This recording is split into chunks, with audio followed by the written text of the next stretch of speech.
welcome to another Flick and the Bozman episode. And this is going to be the second year and fourth episode of Boz trying to get a job with the Mets. So how's it going there, Dave? I wish this wasn't necessary, Flick. I wish they were displaying some degree of competency. Uh, but it's been what, year 30 something of a 5 year rebuild, and this has been, if you stop and think about it, the last couple years have been particularly embarrassing for the team between Beltran and Callaway and Zach Scott getting arrested for DUI and the other guy, Jed Porter, getting arrested for getting fired for his inappropriate behavior. Like it just, and then the players with their thumbs down crap, and it's just been a tough year. You took, Collapse in the second half, notwithstanding. Like, hey, even if they would have played decently and just missed, you'd say, yeah, they may need to shake things up anyway here.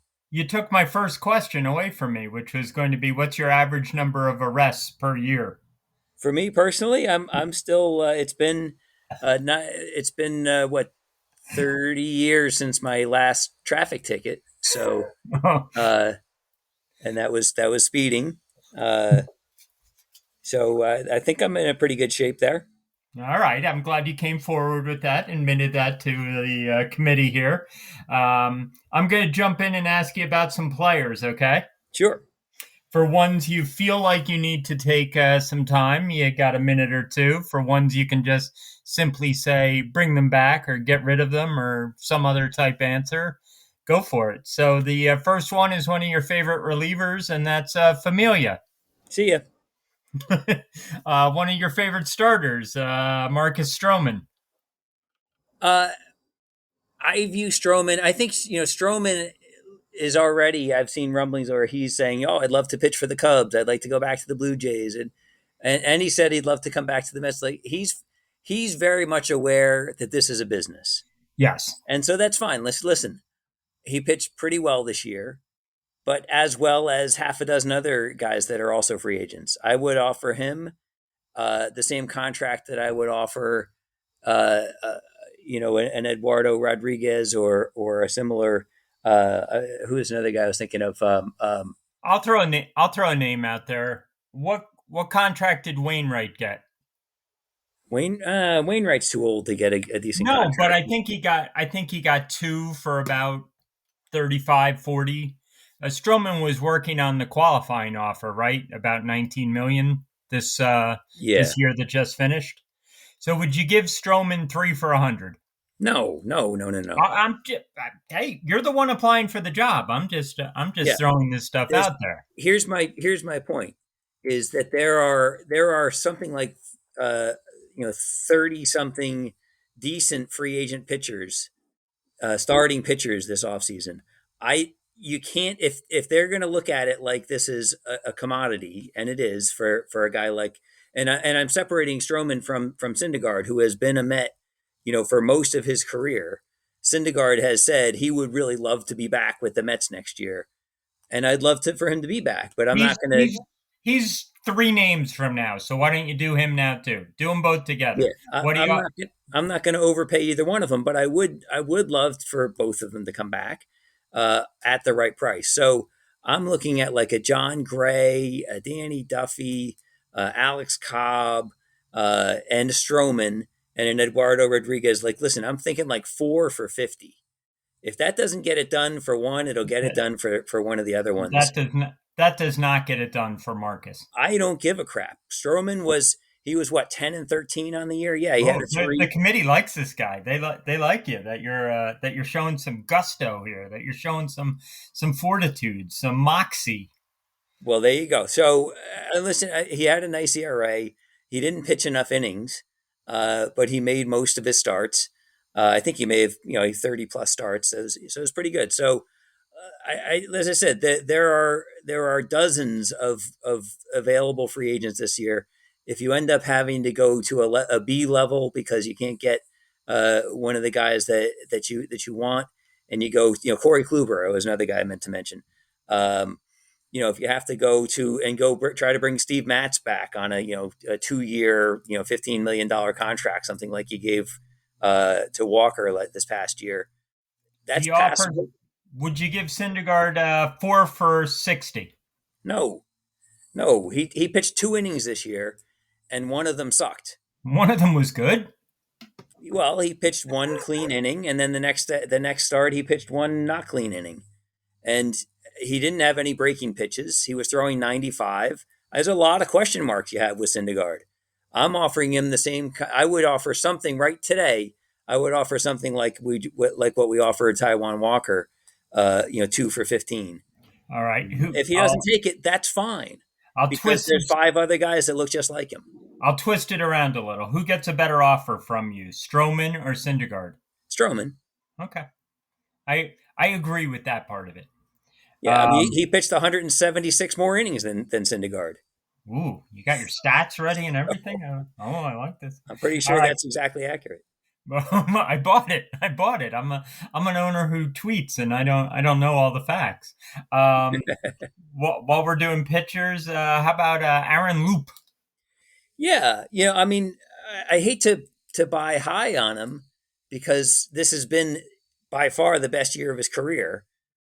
But he was good, and he was as good as you would hope for. He was arguably one of the best relief pitchers in baseball this year.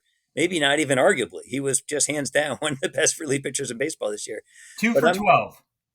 2 for 12, I would do in a heartbeat. That I was in a 2 for 10 range, but 2 for 12, absolutely sign me up. We got a deal. 2 for 12. While we're making deals, Rich Hill. No, Just no? You didn't offer anything? no. Oh, it's mean.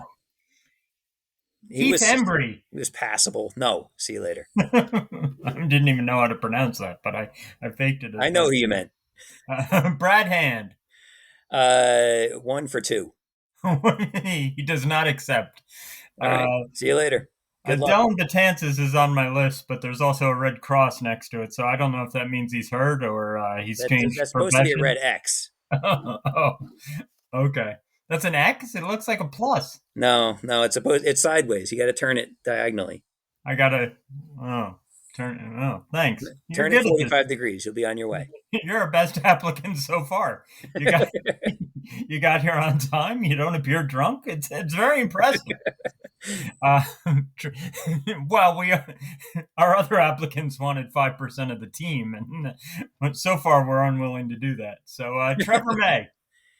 I mean, he signed for next year. He is I what he thought is. I thought I could trip you up on that one. Oh, this guy knows what he's doing. Okay. How about another guy that signed, and that's Seth Lugo.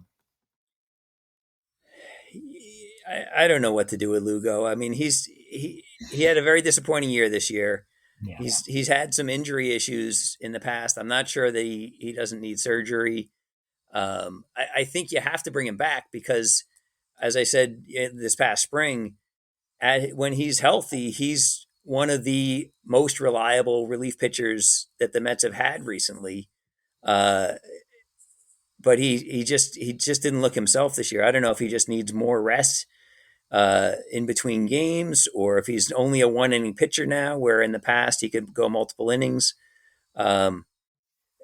He's not the guy. I think you have to bring him back, and you have to. I think he's still arbitration eligible, so he'll get what he gets. Yeah, he is arbitration eligible. I did have that Yeah. fact and figure. I'll throw out some other pitchers who seem to be under contract. If I'm wrong on any of these, let me know. Which is bad if I'm the owner of the team. But if I'm wrong on any of these, let me know. Yeah. All right. Edwin Diaz. Diaz has one more year. I think he's one more year of arbitration. He'll probably get like 9 or 10 million. Miguel Castro. I think he's also under team control. I would hope that, and I think you have it on your agenda, Mr. Cohen, to talk about the coaching staff. I do. I think he's one of many of the Mets' many pitchers they had this year who underperformed versus his stuff. I mean, a guy that throws 99 miles an hour with as much movement as he has on his pitches should not suck as bad as he sucked. That's hard to argue. I'll give you. I got a guy here, Degrom. Same message I've been saying for the last several months. Somebody tackle him and teach him he doesn't have to throw 102 miles an hour. If he throws 95 and pitches to a 2 ERA but makes every start, that is much more valuable than throwing 100 miles an hour and pitching 90 innings or getting another Tommy John surgery. So Joey Lucchese. uh, I think he and Yamamoto are fine for the category of in case of emergency break glass. Uh, they showed flashes. They had injury issues. They had control issues. Uh, I'll lump them both together. I'd be pleased if they would be able to start the year in AAA. And if you have to make a start or call them up to give you help in a doubleheader or something, um, you can get by with that. All right, you ready to try some everyday players? Yeah. Did you want to talk free agents or we do that after? We'll do that after. All right. We'll Hit it. do that after. Michael Conforto. Similar to a Strowman, kind of in between Strowman and Syndergaard. I like Conforto. I think he likes being a Met. I think if you could get him for 3 for 30 or 4 for 36, great. If that's not close, fine.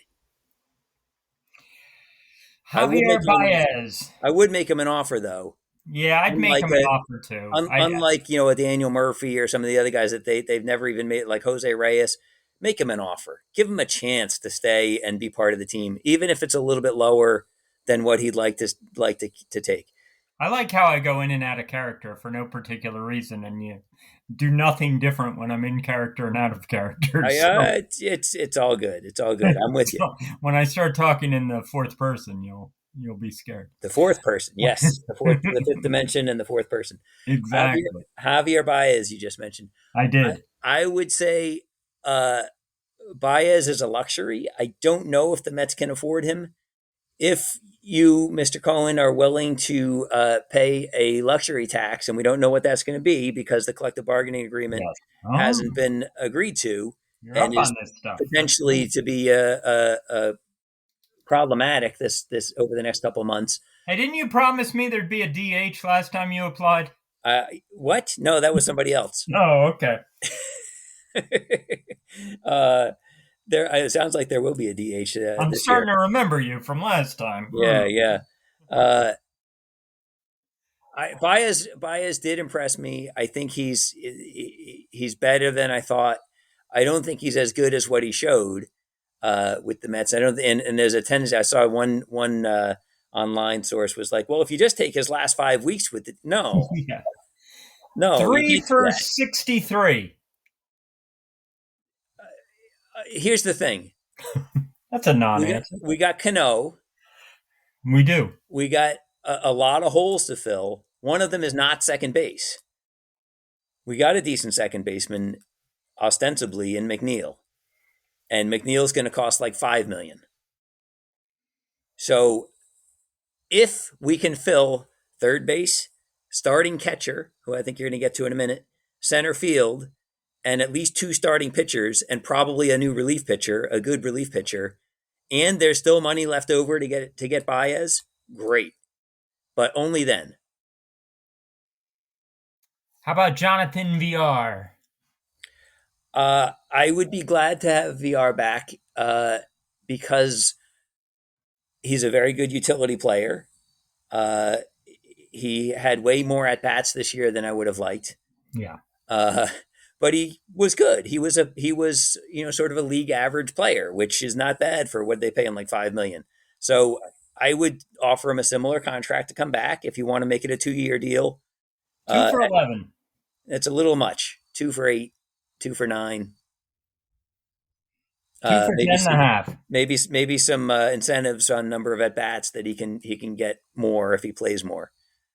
But here's the thing: third base, because of all the things that they need, third base is an area that I think they can go cheap at, and that is Mark Vientos, the young third baseman, who's one of their two best prospects, and had I think 25 home runs in a fairly short number of games this year. I think it was like 110, 120 games in Double A and some in Triple A. Um, I would be glad to give him an opportunity to be our everyday third baseman coming out of spring training this year. What scares you the most about him? I don't have a specific answer for that. What bothers me a little bit is that everyone has him as distinctly behind Brett Batty, who is a year behind him and not as good Yeah. off from the stats. So my guess is, and I'm just I don't haven't seen either one of them play. My guess is that Batty is probably better defensively, but I don't know that. So Mr. Corner, honestly, I'd want to get more scouting reports on these. I'm only going by the numbers. I like Vientos' numbers. I believe he can be at least a pretty good defensive third baseman from what I've read. And it's a way that you don't have to go get Chris Bryant and spend 25, $30 million to fill the spot. We have other places that we need. And we have two guys that if Vientos flames out, you can give the job to VR until Batty is ready, or until, send him back down for a few weeks to get his swing in order, as sometimes happens with young kids. What scares me, if I'm out of character for a moment, Yeah. is that I throw him in a trade and forget about him. No, I mean, I'm keeping both of those guys at this Yeah, point, Batty and I would Vientos. I would too, And as Flick, not as the owner of the Mets. and both of them have spent a little time doing other positions like corner outfield and so forth. So they're working on some versatility that if you don't bring a Conforto back, maybe one of them can play right field or left field, and get you a chance to have two pretty good bats in the lineup with decent arms. That if they can play a little bit of outfield, uh, that can help from a cost standpoint and give you good production. I'm not counting on Brett Batty at all next year. He got to Double A and didn't do as well in Double A as he did in High A. He did pretty well, and especially for his age, but age at that level. Um, but I think he's probably at least a year away. Vientos got to AAA for a week or two, um, and did pretty well at AAA for that small amount of time. But he did very well at AA over an extended period of time. If he's not ready, fine. Again, I'll go to VR as our starting third baseman out of the gate.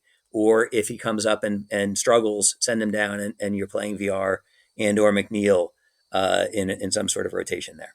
I'll let you take these two for one, and maybe who's going to be in center field or a different outfield spot, and I'll let you deal with Kevin Pillar and Brandon Nimmo. Pilar was okay as a backup outfielder. Um, his overall numbers were pedestrian, but he tended to come up with some big hits in big spots. I personally think that's not repeatable, and it's not something he ever really did in most of his career. But it was welcome during the season. Nimmo, I would if there's money for it, I would think of trying to sign to a Cleveland Indians or Tampa Rays type extension where you give him 5 years for 40 million or something like that, and buy out the next several years of his arbitration That makes a tremendous amount of sense. So they'll and never move do him it. to left field where he will be better defensively and be able to stay healthy because center field is a very taxing position. Yeah, and the way he hustles, and he's not a great fielder, but the way he hustles, dives around, jumps at things he has no chance for, and he's going to have a serious injury eventually. So you Yeah. don't want to keep him in center forever. So Too I many guys have shown me that is a hard position physically to play. Beltran was a guy who stayed healthy most of the time. He did have a couple years with the Mets where he missed extended time, but most years he was 150 plus games, and that's rare. A lot of guys in center miss time because it's really hard to play. You're running extensively from gap to gap, and you're diving around. So I like Nimmo when he was healthy this year, which was about half the time. He put up great numbers. I think he made a great leadoff hitter with a 400 plus on base percentage. It doesn't have a lot of speed, but he gets on base a lot, so you can hit him first, second, uh, and get get some guys on in front of the mashers. Are you doing anything with Pete Alonso in terms of position or contract? Uh, Again, Mr. Cohen, it depends on what kind of payroll options we have. I would love to sign him to. I'm going to say a Albert Pujols like extension. If you remember the extension Pujols signed as a young kid with the Cardinals, he signed like a 10-year, $100 million deal. We couldn't get him that cheap because that was 20 years ago, but we might get him for 10 and like 120 or 140.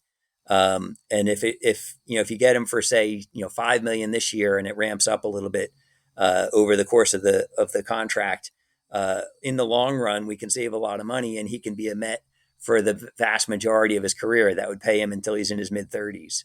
Yeah. And a guy like Alonzo should age age pretty well. I will say physically, if I'm allowed to compare people of different races, he reminds me a little bit of Ryan Howard physically, who did not age well. But generally speaking, he's also been compared to like a Harmon Killebrew, who is obviously a Hall of Fame player.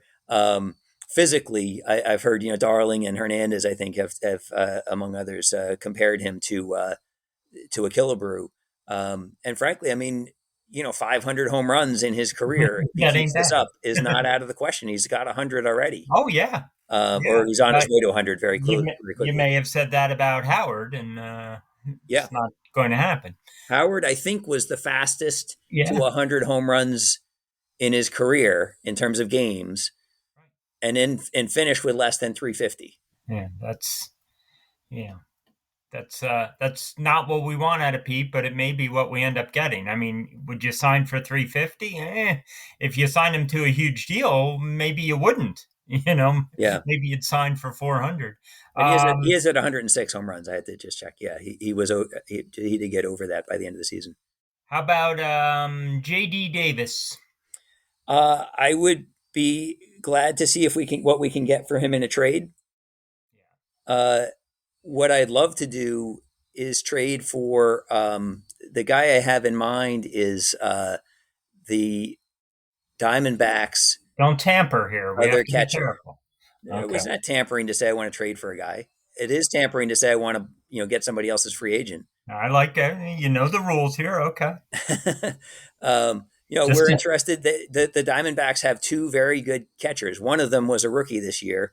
The other one, Carson Kelly, I think was in his like fourth or fifth year. So he would probably be the guy they'd be willing to trade.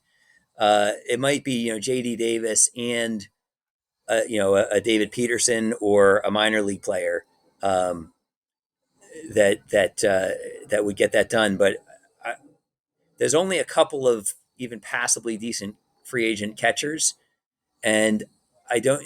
Nito was passable barely as a catcher. McCann was not. they Um, were the next two guys I was going to discuss, so you might as well yeah. go for it. So I mean, you can't. Unfortunately, you're paying McCann, 10 years, 10 million a year for the next 3 years. So I mean, unless you're willing to buy him out, which doesn't really make sense off of 1 year.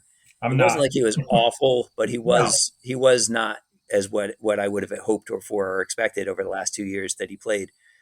So he's if you can get a catcher who can play half the time and split time with him, uh, especially if it's a righty lefty thing, because his splits were pretty distinct, McCann's, that could work. I haven't honestly looked to see whether Carson Kelly is a, a guy that would naturally platoon with him. I don't know if one's lefty and one's righty, but um, that's one of the guys. There's a couple other guys. Yan Gomes is a free agent. If you can get him for a decent price, you wouldn't necessarily have to make that particular trade.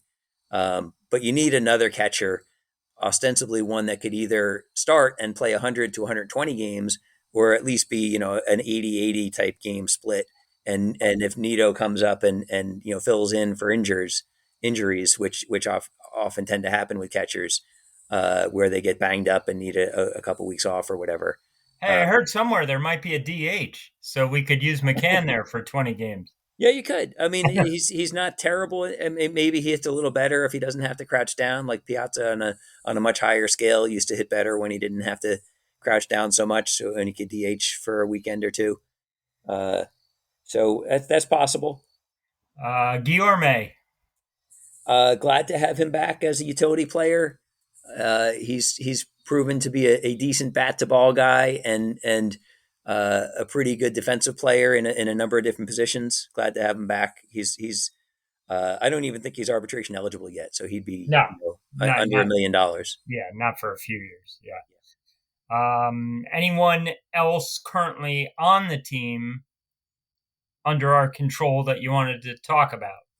Yeah, the elephant in the room, Go for it. Cano. I Well, mean, you did mention him. I mean, I he's think 2 years and $24 million a year for is left on his contract. He is probably at best he's a DH. So if the DH does in fact come back, and you know that that's a fact, um, then you could ostensibly try to fill him in there. I would rather try to get something that you know you need.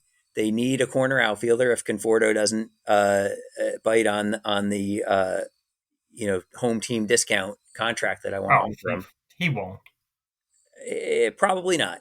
Um, you could try to do one of the names that I thought of that is not a great name, but is a very very good defensive player is Justin Hayward from the Cubs.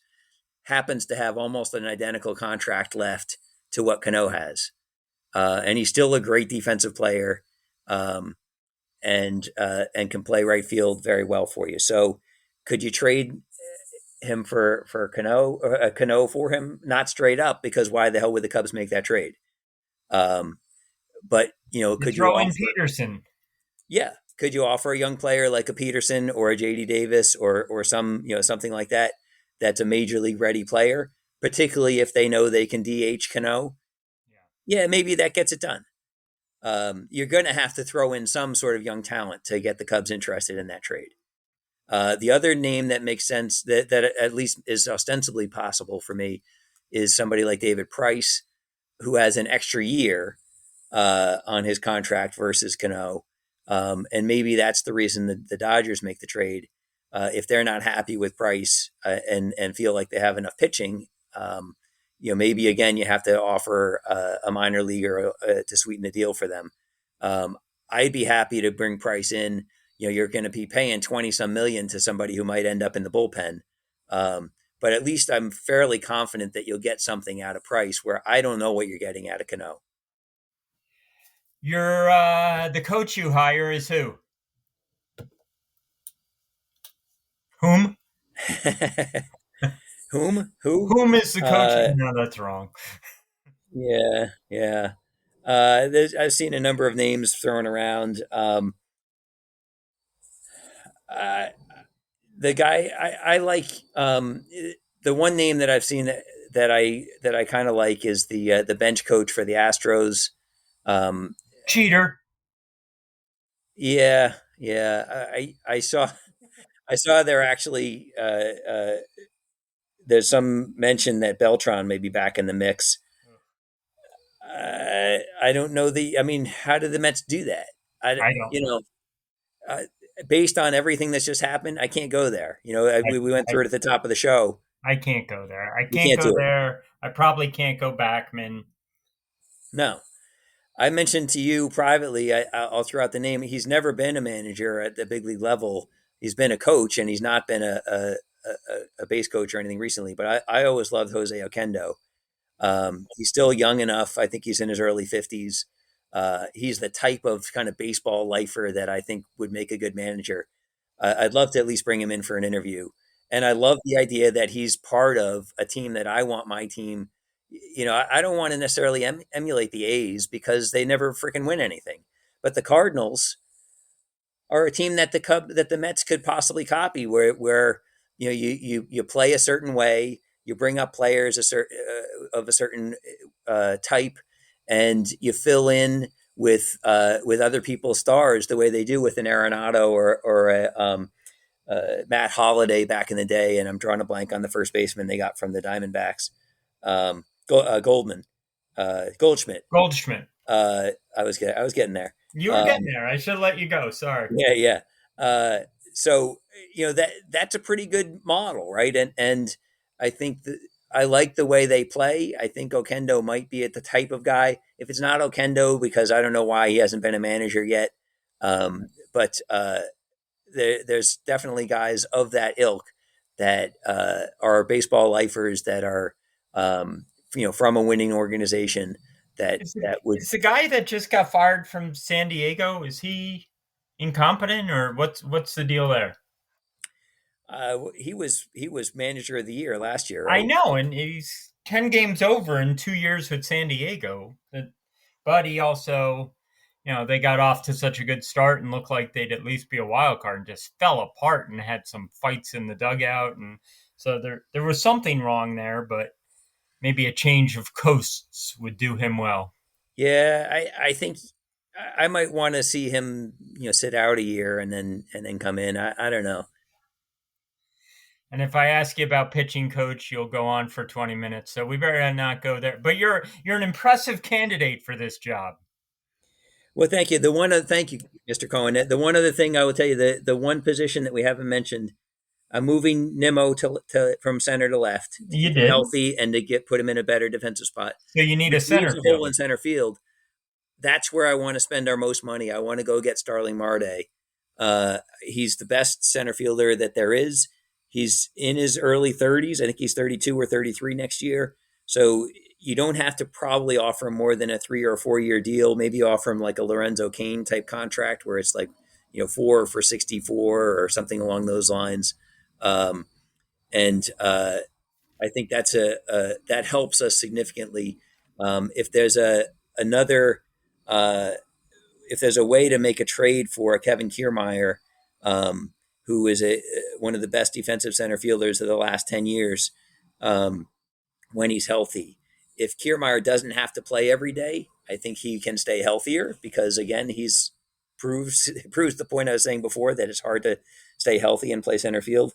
Um, if he can be a fourth outfielder, and maybe rotate in a right fielder, um, Marte in center. Maybe Marte moves to a corner, uh, or gets to sit down for a couple innings a game, and Kiermaier can start a couple times a week.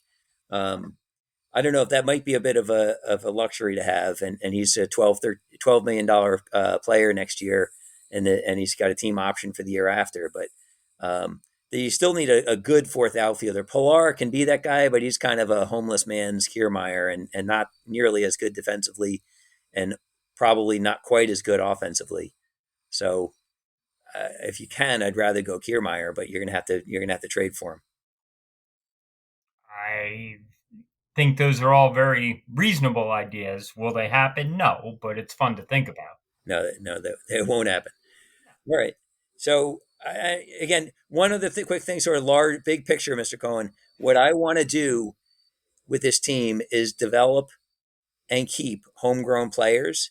So I'll give a guy like Syndergaard a little bit more than I might give on a similar player who hasn't grown up with the Mets. And I want to make an offer to Conforto to stay. I'll make an offer to Strowman, but I won't. So again, sort of the Cardinals way. I like the way they build their team. It's a lot of homegrown players. We're not going to waste draft picks anymore.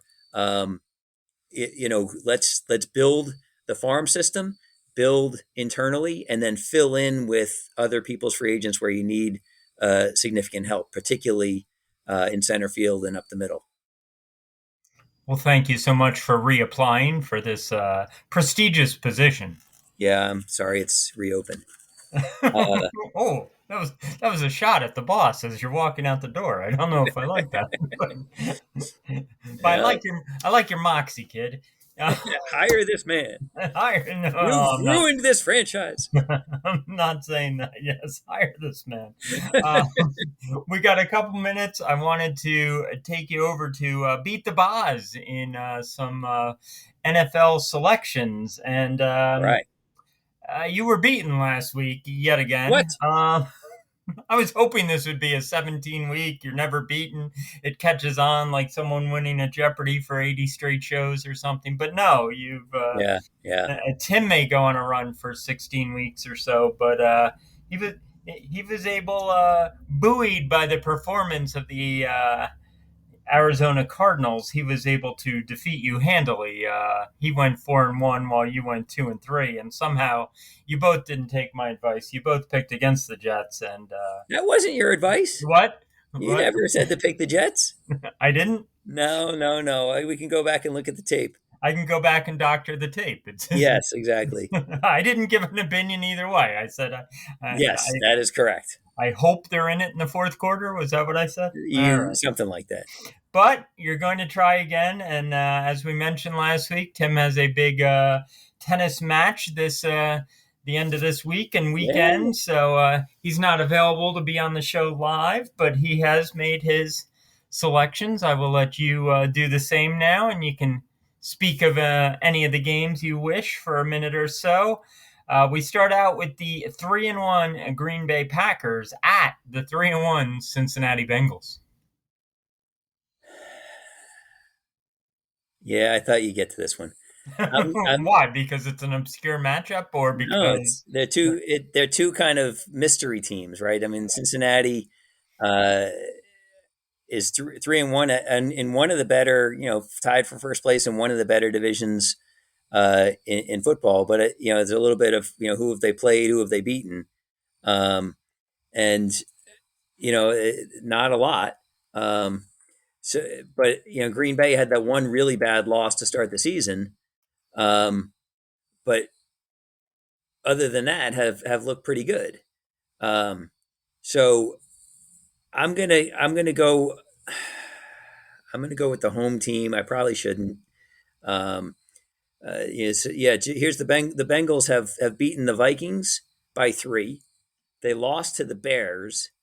They beat the Steelers pretty handily, and they just edged Jacksonville. It's not exactly a who's well, the who. Jacksonville coach, he had to get out of there. He had an appointment later in the evening, so Well, yeah. he had to No, you don't need hustle. to. He may apply for Met GM next time. Yeah. Meanwhile, the Saints, the Packers have beaten the same Steelers. They edged San Francisco. They beat Detroit fairly handily, and they lost to New Orleans 38-3. Even the Giants beat them. Even the Giants beat the Saints, but the Saints in other games besides the Giants game have looked pretty good.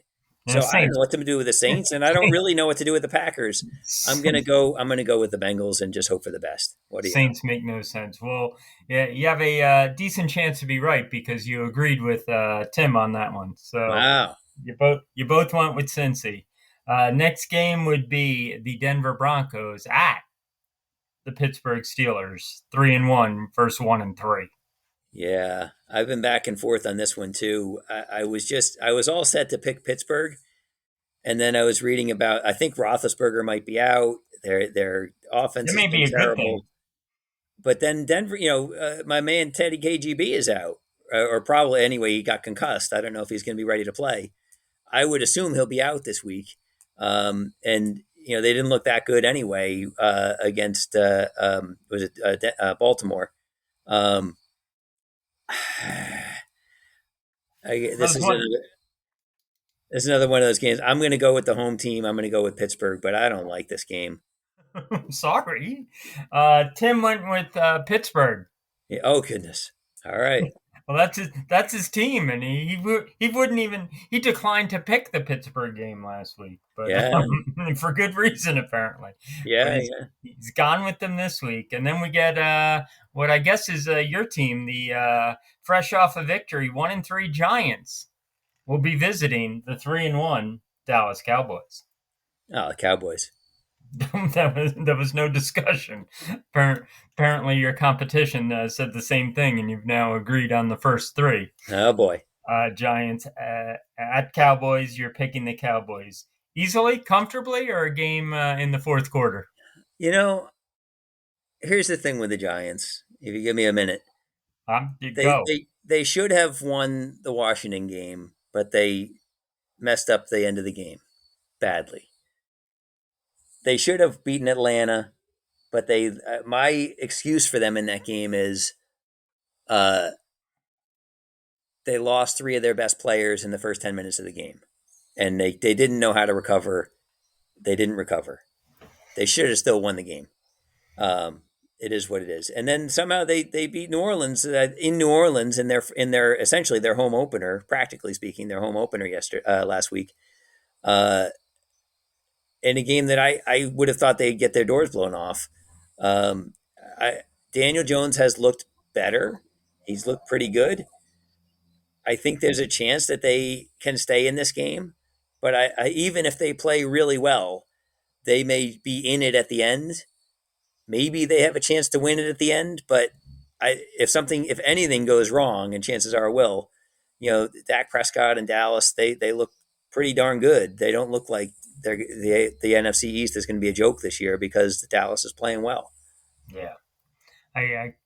The little I've seen of these teams, I kind of agree with you. Dallas is just in a slightly different class and has more room for error. Yep. The Giants would have to play a near perfect game, Yep. which, That's what I see. yeah. Yeah. All right. How about a battle of 3-1 teams with Cleveland at the LA Chargers? You're doing this is the Giants game is the only one of these that I feel strongly that I have the right answer on. I like the Browns.